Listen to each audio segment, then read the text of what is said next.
Hey fam, let's make this yummy dish together. Start by pouring your pepper, tatashe, onion, crayfish, fish stock into a bowl, blend it with some water, and then add your vegetable oil, seasoning powder, salt.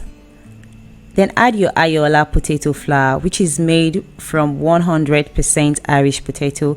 It is available in every supermarket in Nigeria. Just mix this nice and fine and then set it aside. Grease your ramekin or any pan that you have with vegetable oil. Pour in your mixture into it. Add some deboned fish, add some shrimp, and just spread it nice and fine. Pour in your mixture into it again, and you just want to spread it.